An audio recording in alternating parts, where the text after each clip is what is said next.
ऐसन काम कइला पिया पहिला भेंट में। मीठा मीठा दर्द होता दोनों बेरा पेट में। हे राजा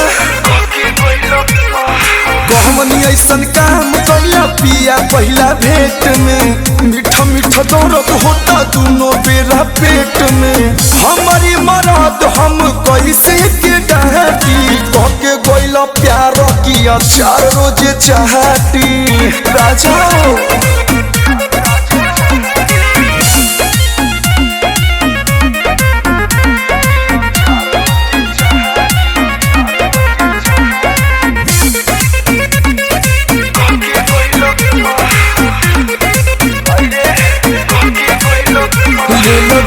गाल मीस उठे टीस राजा जी तहरा यही रहन से बोर खीस राजा जी।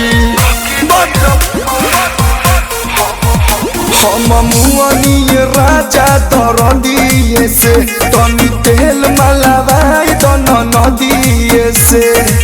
लव कैला से पौलाटी पलाटी कहके गइला प्यार किया 4 रोज चाहती।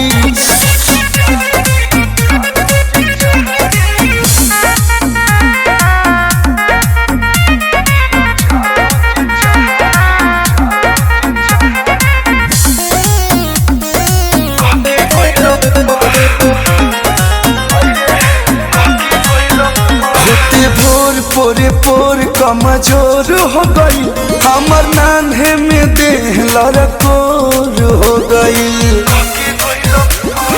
सुना बात कही से बताई हम सासू से बड़ी लाज लगे आंसू फिर आंसू से। जननी न कलू बारो यतना या बाती कहके गइला प्यार किया 4 रोज चाहती।